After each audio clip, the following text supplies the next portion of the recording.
Assalamualaikum warahmatullahi wabarakatuh. Tiga isu yang hari ini sedang viral ya, terkait antara para habaib dan para non habaib ya, atau terkait antara orang-orang yang diklaim sebagai zuriyah Rasulullah Shallallahu Alaihi Wasallam dengan yang bukan zuriyah Rasulullah. Jadi kurang lebih di situ ada tiga isu yang paling viral ya. Yang pertama, ada yang mengatakan bahwa belajar kepada satu habib ukurannya sama dengan belajar kepada 70 kiai, walaupun habibnya ini jahlun atau bodoh. Ini videonya. Belajar sama satu habib sama ukurannya belajar dengan 70 kiai. Sama ukurannya belajar dengan 70 kiai. Betul nggak, Habib? Satu habib, walaupun habibnya jahlun maksudnya bodoh kata Iwan. Walaupun habibnya jahlun maksudnya bodoh kata Iwan. Itu ukurannya perbandingannya amat 70 kiai yang alim. Nah, menurut pendapat saya kurang setuju dengan isi video tersebut ya. Justru bagi saya itu belajar kepada satu orang kiai alim lebih baik daripada belajar kepada satu orang habib tapi tidak jelas keilmuannya. Yang namanya orang belajar kan pasti kepada orang yang punya ilmu. Kalau orang bodoh kita tidak akan mendapatkan apa-apa gitu. Walaupun dari satu sisi memang dia mendapatkan keunggulan yaitu sebagai zuriat Rasulullah. Kemudian yang kedua, yang lebih ekstrim lagi menurut saya ya, dan bahkan sangat kontroversial, ini dia videonya ya, kita lihat dulu videonya. Kenapa kaki Habib yang nakal? Kenapa kaki Habib yang narkoba, yang maksiat, yang nakal, yang kotor dibandingkan kepala kiai yang pakai sorban masih lebih mulia? Kenapa kaki Habib yang maksiat tersebut? Ini bisa dipastikan tidak ada di dalam Al-Quran, tidak juga pernah disampaikan oleh Rasulullah SAW.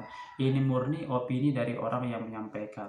Nah, walaupun orang yang menyampaikan ini mungkin adalah zuriyah Rasulullah, tetapi saya rasa firman Allah yang mengatakan wa ma yantiqu anil hawa in huwa illa wahyu yuha itu hanya berlaku kepada Rasulullah, tidak berlaku kepada zuriyahnya. Jadi apa yang dikatakan oleh orang dalam video ini ya boleh-boleh saja untuk kita tidak sependapat atau tidak setuju, apalagi tidak disampaikan dasar ucapannya itu apa ya. Dan ini sangat tidak masuk akal sekali ya. Jadi seorang memiliki nasab keturunan yang mulia, dalam hal ini adalah zuriyah Rasulullah, itu dia dapatkan secara cuma-cuma, secara gratis tanpa ada perjuangan gitu. Sedangkan seorang alim untuk menjadi orang yang benar-benar alim dalam keilmuan agama itu dia berjuang bertahun-tahun ya, mempelajari kitab, kemudian berguru ke sana kemari, menghabiskan biaya dan segala macam itu. Jadi tidak mungkin kemuliaan yang didapatkan dari hasil perjuangan lalu kemudian bisa dikalahkan dengan kemuliaan yang didapatkan secara cuma-cuma seperti itu ya. Kemudian yang ketiga ada lagi video yang beredar masih seputar antara Habib dengan non Habib ya, yaitu tentang video yang seperti ini ya. Saya yakin kalimat dalam video ini hanya doktrin saja ya, bukan ilmu di dalam Islam itu, sehingga kita boleh untuk menolaknya. Ini videonya ya. Menikahi Syarifah yang darahnya bersambung dengan Nabi Muhammad SAW sampai hari kiamat ibadahnya ditolak oleh Allah Subhanahu Wa Taala terkecuali bisa mengembalikan keperawanan Syarifah. Tubuhnya yang dari daging Rasulullah, dari Fatimah Zahra, sekarang sudah dinikmati orang lain. Dalam video itu dikatakan bahwa orang yang lancang menikahi Syarifah atau zuriyah keturunan Rasulullah SAW itu tidak akan diterima amal ibadahnya sampai hari kiamat, sampai orang tersebut bisa mengembalikan keperawanan dari Syarifah tersebut ya. Di dalam Al-Quran ya tidak ada yang seperti ini, dalam hadis Rasulullah juga tidak ada pemandangan atau pemikiran semacam ini. Menurut saya ini juga berlebihan ya, dan boleh kita tolak atau tidak kita setujui gitu. Jadi ada beberapa hal yang menjadi landasan kenapa saya tidak setuju dengan atau tiga opini dalam video tersebut. Yang pertama, Allah Subhanahu wa taala berfirman, "Inna akramakum indallahi atqakum." Sesungguhnya orang yang paling mulia di sisi Allah di antara kalian adalah orang yang bertakwa.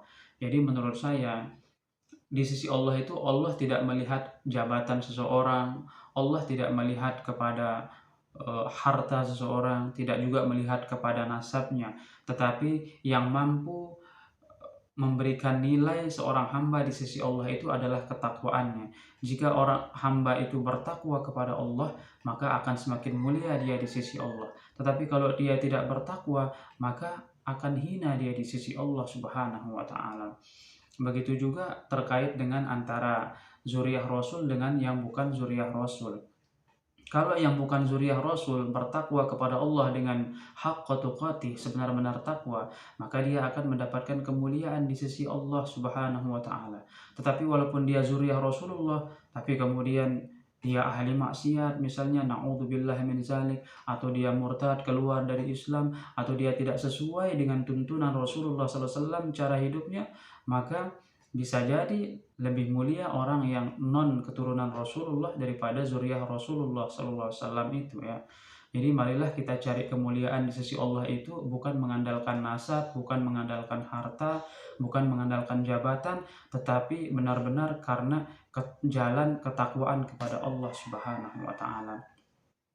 Selanjutnya yang kedua, Rasulullah Shallallahu alaihi wasallam bersabda, "Khairun nas anfa'uhum linnas." Sebaik-baik manusia adalah yang paling bermanfaat bagi sesamanya gitu.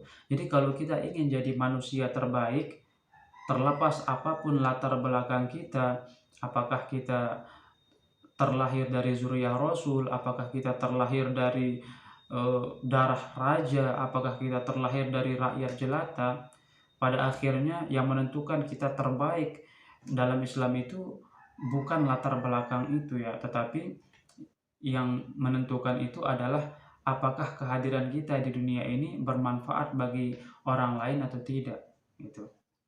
Nah, jadi marilah kita berusaha menjadi orang yang terbaik itu dengan cara menjadi orang yang anfa'uhum linnas, menjadi orang yang paling bermanfaat, itu bermanfaat keilmuannya, bermanfaat hartanya, bermanfaat jabatannya bagi orang lain, maka kita akan menjadi manusia terbaik gitu. Jadi bukan hanya mengandalkan keturunan saja ya. Kemudian Rasulullah Shallallahu alaihi wasallam juga bersabda, "Walladzi nafsu Muhammadin biyadihi law anna Fatimah binta Muhammadin saraqat laqata'tu yadaha." Gitu. Kata Rasulullah, demi yang jiwa Muhammad berada dalam genggamannya, kalau seandainya Fatimah binti Muhammad itu mencuri, maka aku akan potong tangannya. Apa pelajaran yang bisa kita ambil di sini? Jadi dalam hukum itu mau dia zuriyah Rasul atau bukan sama gitu ya. Kalau berbuat maksiat maka hukumannya juga sama seperti orang lain. Kalau misalnya dia mencuri ya dipotong tangannya seperti itu. Jadi tidak ada pembedaan gitu. Nah, begitupun kalau kita kiaskan dalam hal-hal yang lain ya. Jadi kita akan mengikuti zuriyah Rasulullah SAW itu apabila mereka memang alim, soleh, berakhlak mulia, maka kita akan mendengarkan dan mengikuti mereka. Tetapi kalau ternyata zuriyah Rasulullah ini ahli maksiat misalnya gitu ya, atau tidak berilmu lalu kemudian berbicara hal-hal yang di luar atau keluar dari nilai-nilai Islam, maka tidak perlu kita ikuti. Kalau kita hormati iya karena kita mencintai Nabi Muhammad SAW. Tetapi kalau untuk mengikutinya tentu kita harus melihat dulu ini koridornya apakah berada dalam koridor agama atau tidak gitu. Jadi itu perlu juga untuk kita pertimbangkan. Kemudian Rasulullah SAW juga bersabda, "Tunkahul mar'atu li arba'." Perempuan itu dinikahi biasanya karena 4 hal. Limaliha karena hartanya, wali jamaliha karena kecantikannya, wali nasabiha dan karena nasabnya gitu, wali diniha dan karena agamanya. Tapi Rasulullah menekankan di sini fazbar bidzatid din taribat yadak. Utamakanlah pilihanmu kepada yang bagus agamanya, artinya bagus akhlaknya, pengamalan agamanya dalam kehidupan sehari-hari bagus gitu. Nah, taribat yadak, niscaya kamu akan beruntung. Nah, di sini Rasulullah mengajarkan kita untuk tidak terlalu memperhatikan 3 unsur yang lain, walaupun unsur yang lain itu mendukung ya. Nasabnya ya boleh-boleh saja kita perhatikan itu, kemudian hartanya, kemudian kecantikannya, tetapi yang lebih utama kata Rasulullah SAW adalah agamanya. Karena kita akan membangun sebuah hubungan rumah tangga yang dengan itu kita jadikan sebagai ibadah untuk mendekatkan diri kepada Allah. Jadi memperhatikan agamanya itu adalah yang lebih utama. Ya, jangan hanya mengandalkan keturunan, apalagi sampai mengatakan kalau syarifah dinikahi oleh yang bukan syarif, kemudian orang yang bukan syarif ini akan ditolak ibadahnya sampai hari kiamat itu. Walaupun misalnya yang syarif ini adalah seorang yang alim, misalnya seorang yang soleh. Nah, saya rasa itu sangat bertentangan dengan Al-Quran dan hadis Nabi Muhammad SAW. Di dalam hadis yang lain juga Rasulullah SAW pernah menyampaikan bahwa tidak ada bedanya antara Arab dengan Ajam. Artinya antara orang yang keturunan Arab dengan orang yang keturunan non-Arab tidak ada bedanya, walaupun Rasulullah adalah orang Arab gitu, kecuali karena ketakwaannya kepada Allah Subhanahu wa Ta'ala. Nah, jadi video ini dibuat bukan untuk memprovokasi kita membenci para habaib, tapi justru video ini dibuat untuk kita benar-benar menghormati secara proporsional ya. Menghormati para habaib, para syarif-syarifah, sayyid, keturunan Rasulullah SAW secara proporsional supaya kita tidak terlalu mengkultuskan ya.